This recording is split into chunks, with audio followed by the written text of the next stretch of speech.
So today we are going to learn lesson number 22 Hebrew alphabet ताब। तो आज हम ताब के बारे में सीखेंगे जो कि 22वें नंबर पे है, 22 नंबर्स पे है और ये इब्रानी हिब्रू अल्फ़ाबेट का सबसे लास्ट अल्फ़ाबेट है।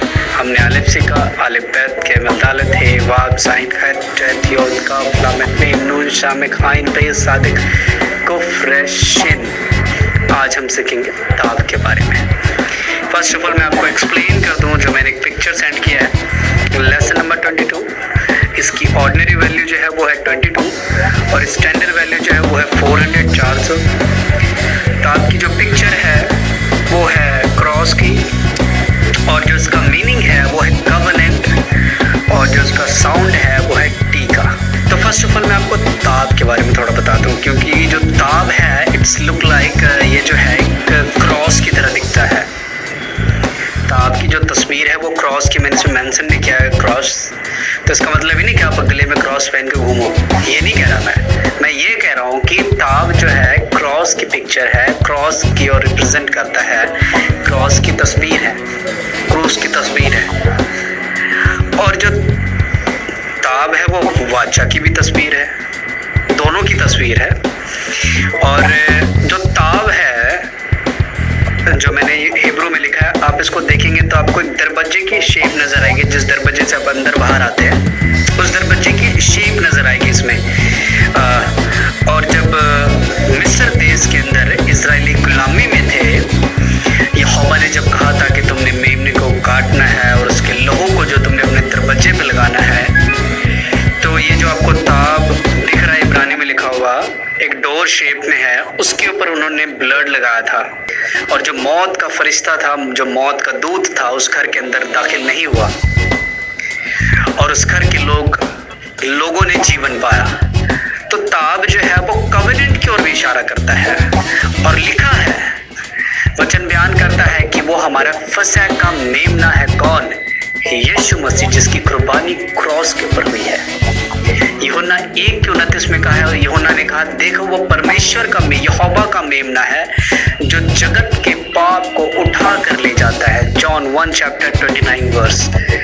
तो यीशु मसीह जो था वो फसह का मेमना था, वो फसह का मेमना है हमारे लिए, जिसकी कुर्बानी क्रॉस के ऊपर हुई है और उसके ब्लड के थ्रू, उसके लहू के द्वारा हमारी गुनाहों की माफ़ी हुई है और हमने हमेशा की ज़िंदगी को पाया है। इस्राएलियों ने तो एक बार ज़िंदगी पाई जब ब्लड लगाया, मौत का फरिश्ता उसके घर में नहीं गया, लेकिन आज जब वो ब्लड, यीशु मसीह का ब्लड हमारे जीवन के ऊपर आता है, तो हमें एक बार की ज़िंदगी नहीं मिलती, 70 साल की ज़िंदगी नहीं मिलती, 80 साल की ज़िंदगी नहीं मिलती।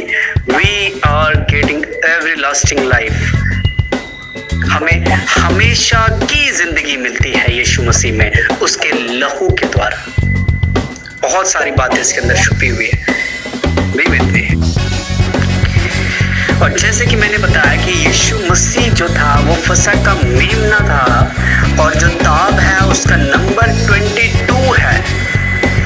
और मैं आपको बताता हूँ कि 22 नंबर पे क्यों ताब को रखा गया और ताब किस तरीके से यीशु मसीह के साथ जुड़ता है, कैसे, आपको पता है?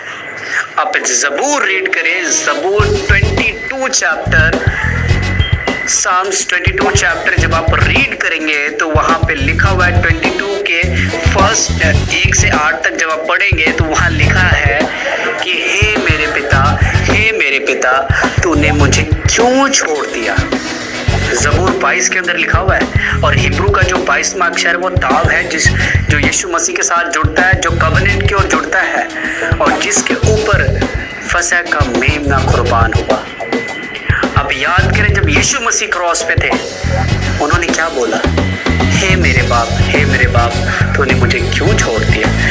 ज़बूर 22 चैप्टर में जो लिखा उसी बात को यीशु मसीह बोल रहा था। यीशु मसीह ने कुछ नया नहीं बोला, वही बात को यीशु मसीह वहाँ पे बोल रहा था और यीशु मसीह ने उन्हीं बातों को बोलकर ये चीज़ दिखाया।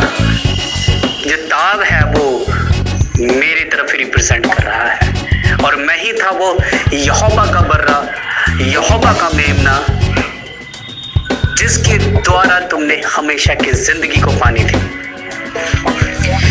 और ताब जो है वो वाचा बनाने की ओर इशारा करता है। ताब जो है वाचा बनाने की ओर इशारा करता है, और ताब जो है दो लोगों को जोड़ने की ओर इशारा करता है। ताब का मतलब क्या? कवेनेंट। कवेनेंट, आप जब कवेनेंट बांधते हैं तो क्या अकेले कवेनेंट बांध लेते हैं? नहीं, अकेले कभी कवेनेंट बांधी नहीं जाती। कभी भी जब कवेनेंट बांधी जाती है, अहद बांधी जाती है, अहद जो है दो लोगों के दरमियान बांधी जाती है। उसी तरीके से यहोवा ने हमारे साथ एक अहद बांधी है। आप याद रखें, यहोवा ने इजराइलियों के साथ भी अहद बांधा था। आपको यदि उस अहद के बारे में पढ़ना है तो रीड करें व्यवस्था विवरण, डिटोरमनी 30 चैप्टर और उसके 19 वर्स के अंदर है। यहोवा ने लिखा, मैंने जमीन और आसमान को इस बात की शपथ बनाई है, मैंने तुम्हारे के जीवन और मौत, आशीष और लानत दोनों चीजों को रखा है, और मैं चाहता हूं कि तो जीवन को चुने। कवेनेंट था दो लोगों के दरमियान, यहोवा और इंसान के बीच में। और जो ताब है वो यीशु मसीह हमारे साथ कवेनेंट कर रहा है, हमारे साथ वाचा बांध रहा है, अहद बांध रहा है, और अहद दो लोगों के बीच में हमें यीशु मसीह पिता के साथ जोड़ रहा है अपने अहद के द्वारा। मैंने आपको बताया ताब कोई नॉर्मल नहीं है। आज मैं आपको बताऊंगा ताब कैसे कैसे यहोवा की ओर इशारा करता है। और मैं आपको बता देता हूं कि आपने जितने भी हिब्रू अल्फाबेट सीखे हैं, एक एक अल्फाबेट यहोवा के वचन की रेवलेशन को आपको बताएगी। हमने कोई बिजनेस के लिए, हमने कोई ऐसे कामों के लिए नहीं सीखा हिब्रू अल्फाबेट, हमने सीखा है तो यहोवा के वचन के लिए सीखा है। तो एक एक अल्फाबेट आपको बाइबल के बहुत ही डीप और डीप बातों को बताएगी। तो be with me, learn many things. अब मैं आपको कुछ रेफरेंस बताता हूँ कैसे यीशु मसीह ने अपने क्रॉस के द्वारा हमें जोड़ा है। जब आप 1 कुरिन्थियों 6 चैप्टर 20 वर्स को रीड करते हैं, 1 कुरिन्थियों 6 का 20 वहां लिखा है कि क्रूस की मौत के द्वारा उसने हमें खरीदा है कि हम उसकी दुल्हन बने और हम उसके चुने हुए लोग बने। उसने ताब कवेनेंट अहद के द्वारा हमें खरीद लिया है। क्रूस की जो मौत थी वो अहद थी हमारे और आपके दरमियान, हमारे और यहोवा के दरमियान एक अहद था। एक अहद है क्रूस की मौत। लिखा कि क्रूस की मौत के द्वारा उसने हमें खरीदा है। अब हमारा लाइफ हमारा नहीं, हमारा लाइफ यीशु मसीह का है। उसने क्रूस की मौत के द्वारा हमें खरीदा है। और मैं आपको बताता हूँ जिस तरीके से ओल्ड टेस्टामेंट में यहोवा ने, जिसे आप ओल्ड टेस्टामेंट कहते हैं, एक्चुअली ओल्ड टेस्टामेंट नहीं है, वो उसको तोरा कहते हैं। इजराइलियों के द्वारा जो कवेनेंट बांधी थी, तो कवेनेंट जो है अपने वचन के द्वारा तोरा के द्वारा बांधा था। तोरा को जैसे आप ओल्ड टेस्टामेंट कहते हैं, तोरा बाइबल की पहली 5 किताबें हैं। और मैं आपको बता दूं तोरा की शुरुआत भी ताब से होती है। तो आज हम किसके बारे में सीख रहे हैं? ताब के बारे में।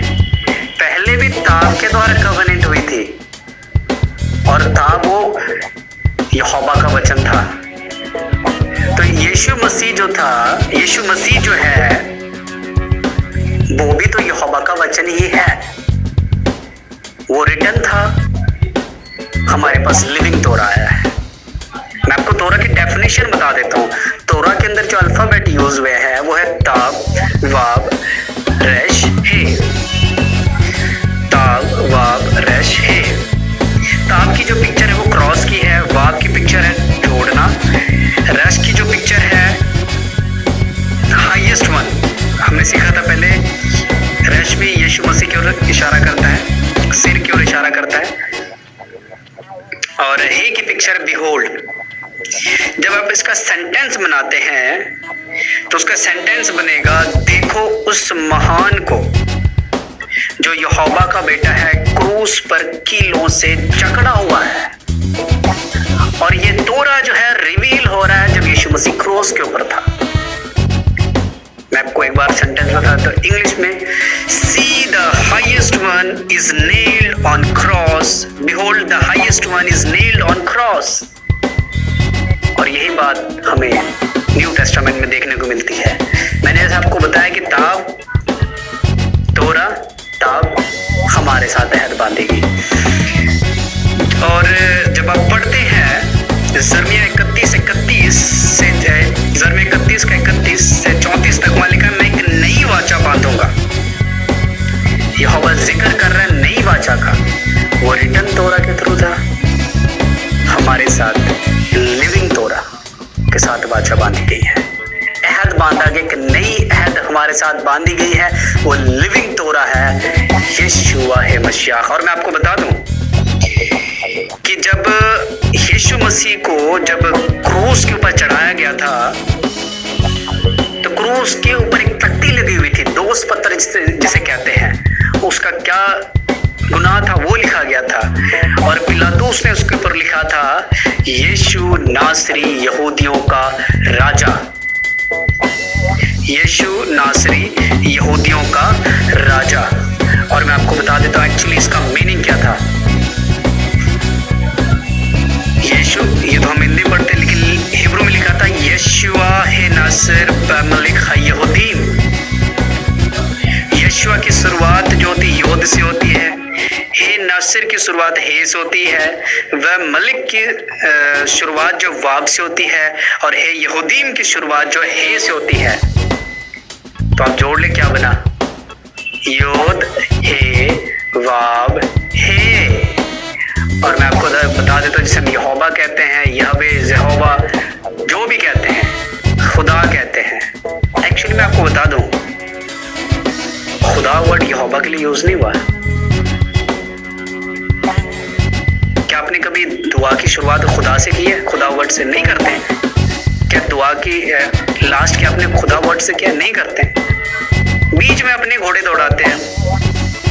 शुरुआत यहोवा के नाम से, यीशु मसीह के नाम से, लास्ट एंड भी उसी के नाम से करते हैं। बीच में हम खुदा परमेश्वर ये कह देते हैं। मैं भी कहता था, मैं नहीं कह रहा, मैं भी कहता था, लेकिन जैसे जैसे सच्चाई का पता लग रहा है क्यों ना हम उसके नाम को ले, क्योंकि उसने खुद कहा है कि मैं अपनी महिमा, अपनी ग्लोरी किसी और को नहीं दूंगा, किसी और नाम को नहीं दूंगा। तो हमें जब उसका नाम पता है यहोवा, तो क्यों ना उसका नाम यहोवा ले। क्योंकि ज़बूर 91 पढ़ेंगे तो लिखा है कि उसने जो मेरे नाम को जान लिया मैं उसको छुड़ाऊंगा। मैं आपको बता दूं जी, जब आप उसके नाम को जान लेंगे सही तरीके से ना, वो आपको छुड़ाएगा, वो आपको बचाएगा। तो नाम को जानना बहुत जरूरी है। तो मैं ये बता रहा था कि जो क्रोस के ऊपर लिखा था कुछ और नहीं लिखा था, यशुआ है नासिर बमलिक है यहूदीम, योद है वाव है, जो कि यहोवा का ओरिजिनल नेम है। इसलिए यहूदी कह रहे थे तूने ये क्या लिख दिया? पिलातुस ने कहा जो मैंने लिख दिया सो लिख दिया। तो वो लिविंग तोरा था जो क्रॉस के ऊपर था। और वही नई अहद, नई वाचा जो ताब क्रॉस के द्वारा हमारे साथ बांधी गई। और मैं आपको बता दूं कि जब पिलातुस ने पूछा, जब आप यूहन्ना की किताब पढ़ते 18 चैप्टर 38 वर्स, पिलातुस ने उससे पूछा सच्चाई क्या है, सच्चाई क्या है? यीशु मसीह ने कुछ नहीं बोला। अब सच्चाई, ट्रूथ, और आई डोंट नो उर्दू में क्या कहते हैं, लेकिन इब्रानी में इसको कहते हैं अमेत, आलिफ मेम ताब, अमेत, आलिफ मेम ताब। मैं आपको आज सच्चाई की डेफिनेशन बताता हूँ। कभी टाइम मिला तो सच्चाई के ऊपर, खाली सच्चाई के ऊपर बात करेंगे कि यीशु मसीह ने क्यों कहा सच्चाई मैं हूँ, इसके ऊपर कभी बात करेंगे। लेकिन मैं थोड़ा सा एक्सप्लेन कर दूं। आलिफ की जो पिक्चर है वो यहोवा की पिक्चर है, क्योंकि वो हेड है, वो क्रिएटर है। मैम की जो पिक्चर है वो रिवील करना है, प्रकाशन, भेद को खोलना। आई डोंट नो हिब्रू में, उर्दू में क्या कहते हैं, लेकिन इंग्लिश में इसको रेवलेशन कहते हैं। और ताब की जो पिक्चर है वो क्रॉस की है। जब आप यूहन्ना की किताब 8 अध्याय 32 वचन पढ़ते हैं, book of John 8 chapter 32 verse, वहां लिखा यीशु मसीह ने कहा यहूदी को कि तुम सत्य को जानो, तुम सच्चाई को जानो और सच्चाई तुम्हें आजाद करेगी। सच्चाई को पढ़ने के लिए नहीं बोला उसको, क्योंकि ऑलरेडी वो सच्चाई को पढ़ रहे थे। यीशु मसीह ने उसको कहा सच्चाई को तुमने जानना है। आपको पता है कब जानना सच्चाई को? मैं आपको बताता हूँ। आलिफ जो है यहोवा की ओर इशारा करता है, मेम जो है रेवलेशन की ओर इशारा करता है, ताब जो है क्रॉस की ओर इशारा करता है। यहोवा जो है वो क्रिएटर है, वो रिवील कर रहा है, अपने आप को दिखा रहा है क्रॉस के ऊपर। देखो मेरा वो बेटा है यहोवा। जब अभी हमने थोड़ी देर पहले देखा योद है वाव है, उसी का नाम क्रॉस के ऊपर लिखा था। उसने अपने आप को रिवील किया और इसलिए यीशु मसीह ने उसको कहा तुम सच्चाई को जानो, सच्चाई तुम्हें आजाद करेगी। जब आप जॉन 3 चैप्टर पढ़ते हैं, 3 चैप्टर पढ़ते हैं, तो 3 चैप्टर के अंदर आपको मिलेगा यीशु मसीह ने कहा जैसे जंगल में सांप को ऊपर किया था मूसा ने, और जितने लोगों ने उस पीतल के सांप को देखा जिंदगी को पाई। तो जब मनुष्य का पुत्र ऊंचे के ऊपर चढ़ाया जाएगा और जो उसको देखेंगे वो हमेशा की जिंदगी पाएंगे। आपको पता है कैसे?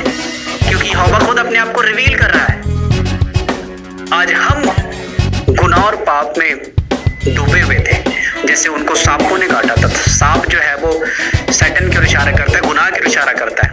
तो आज हम भी गुनाह और बोझ के तले दबे हुए थे। जब हमने उस क्रॉस के ऊपर उस मसाया को देखा, उसने हमें हमेशा की जिंदगी दी और हमने उसके रेवलेशन को समझ लिया कि सच्चाई एक्चुअली क्या है। We will learn many things today. और जब हम सच्चाई के बारे में जानते हैं, यीशु मसीह ने खुद कहा, यूहन्ना 17 जॉन 17 चैप्टर 17 वर्स, यीशु मसीह ने कहा सच्चाई यहोवा तेरा वचन है। सच्चाई कुछ और नहीं, सच्चाई वचन है। और वचन कौन है? लिखा इन द बिगनिंग, आदि में वचन था, शुरुआत में वचन था, वचन ही यहोवा के साथ था और वचन ही यहोवा था। In the beginning was the word and the word was with the God and the word was Yahweh, Elohim। और जो 22 नंबर जो है हिब्रू अल्फाबेट का, वो डिवाइन अल्फाबेट की ओर इशारा करता है, जो लाइट की ओर भी इशारा करता है, रेवलेशन को भी दिखाता है। क्योंकि इसमें हमें यहोवा की मोहब्बत देखने को मिलती है, जो उसने अपने इकलौते बेटे के द्वारा दिखाई है और उसने उसे क्रूस पर चढ़ा दिया।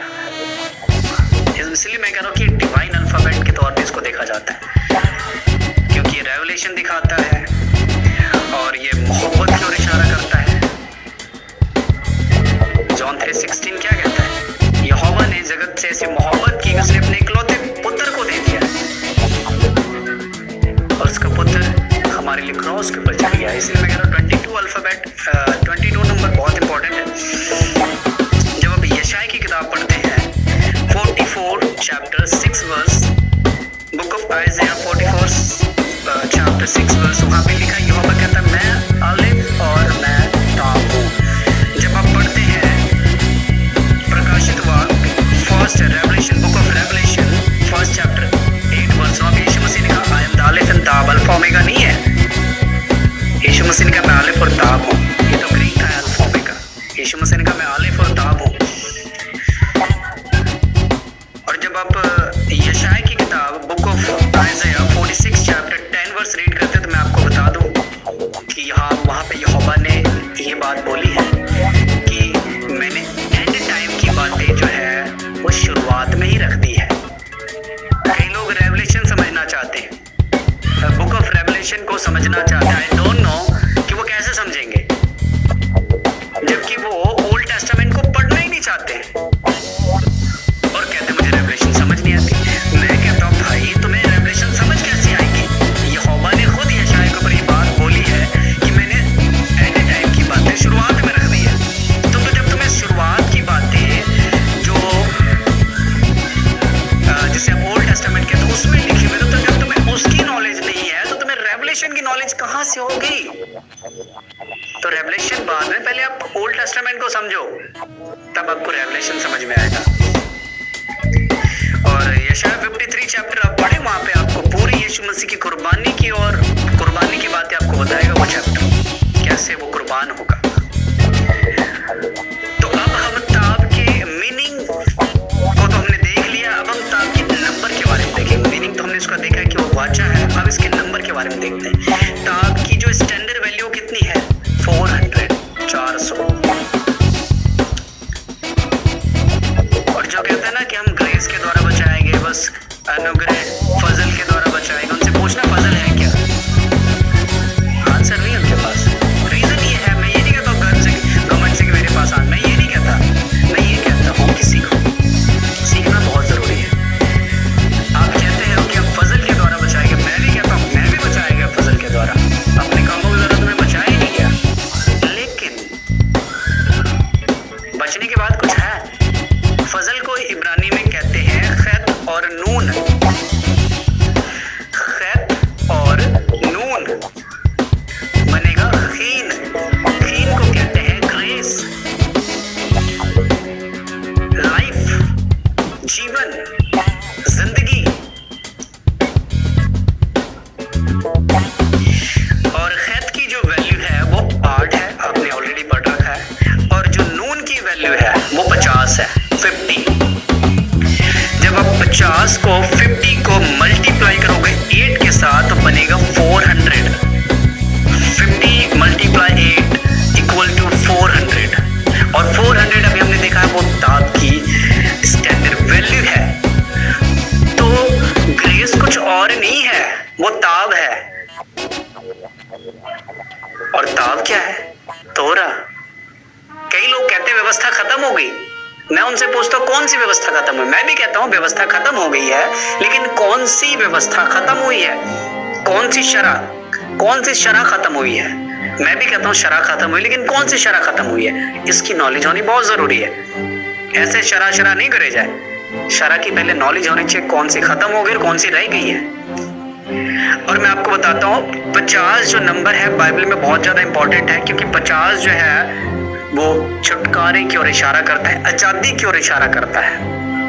और 8 भी बहुत इंपॉर्टेंट करता है, क्योंकि जब नूह की फैमिली बची थी तब वहां 8 लोग थे। मैं आपसे एक सवाल पूछता हूं, नूह की फैमिली कैसे बची थी?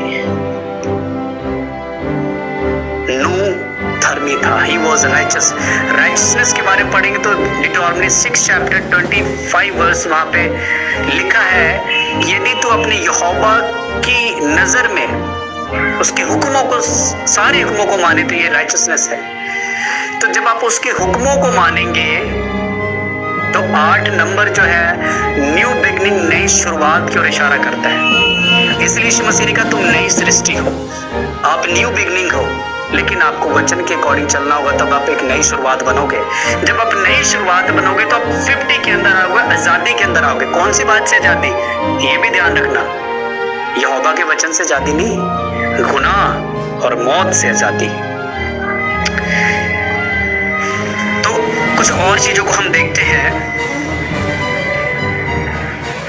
कि जीवन देने वाला क्रूस की मौत के द्वारा हमेशा हमें जो है वो हमेशा की जिंदगी दे रहा है। यीशु मसीह जीवन देने वाला था और उसने क्रॉस की जो मृत्यु है हमारे लिए ली, ताकि हमें हमेशा की जिंदगी को दे सके। यह एस्केल 9 की 4 जब पढ़ते हैं, book of Ezekiel 9 chapter 4 verse, वहां पे यहोवा कहता है कि उसके माथे पे ताब का निशान लगा दो। जो यहोवा के लोग हैं, जो पाप से घृणा करते हैं, जो पाप से नफरत करते हैं, वो कहता है उनके माथे के ऊपर ताब लगा दो, क्रॉस, ताब की निशान लगा दो। और मैंने आपको बताया कि ताब कुछ और नहीं, यहोवा का वचन है। जब अपने आप को यहोवा के वचन के अंदर रखते हैं तो आपकी जिंदगी के अंदर एक नई शुरुआत आती है, आजादी आती है उन तमाम तरह के सांसारिक कामों से, सांसारिक बातों से। इसलिए यीशु मसीह ने कहा तुम सच्चाई को जानो, सच्चाई तुम्हें आजाद करेगी। किससे आजाद करेगी भाई? शराब से, बिल्कुल करेगी, लेकिन कौन से शराब से आजाद करेगी? पाप और मौत की शराब से, ना कि यहोवा की शराब से। कभी टाइम मिला तो बात करेंगे शराब के ऊपर, शराब एक्चुअली है क्या। तो प्रेरितों के काम 1 के 8 पढ़ते, वहां पे यीशु मसीह ने कहा तुम दुनिया के छोर तक मेरे गवाह होगे। किस बात के? ताब के वचन के। पहला पत्रस 4 की 17 पढ़ते, वहां पे लिखा है पहले यहोवा के लोगों का ही न्याय होगा, जजमेंट होगा। पहला जजमेंट हमारा और आपका ही होगा। इस बात को ध्यान रखना और हमें बहुत ही केयरफुली के साथ यहोवा के वचन में आगे बढ़ने की जरूरत है।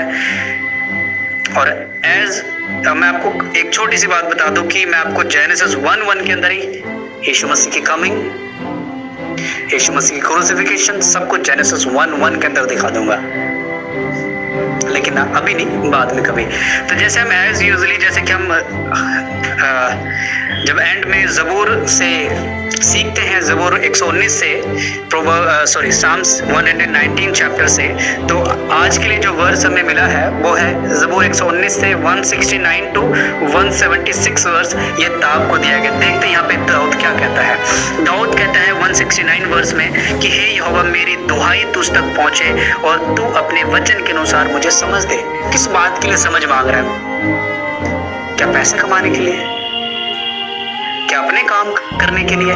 क्या अपनी जिंदगी चलाने के लिए? नहीं, समझ वो मांग रहा है सच्चाई को जानने के लिए। आज हमें और आपको यहोवा के नॉलेज को, यहोवा के समझ को, यहोवा के विजडम को हमें मांगने की जरूरत है ताकि हम उसके वचन को समझ पाए। तो आई होप कि आपको दाऊद के बारे में क्लियर हो गया। तो आज हमने यहोवा के फजल से इब्रानी अल्फाबेट को पूरी तरीके से सीखा है। पूरी तरीके से हम कंप्लीट नहीं कह सकते, लेकिन कुछ कुछ चीज़ों को सीखा है। तो आगे बहुत सारी चीज़ें सीखने के लिए बाकी है।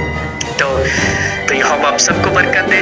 थैंक्स टू ऑल जो मेरे साथ जुड़े हुए थे यहोवा के वचन को सीखने के लिए, उसके पवित्र भाषा को सीखने के लिए। यहोवा आप सबको बरकत दे।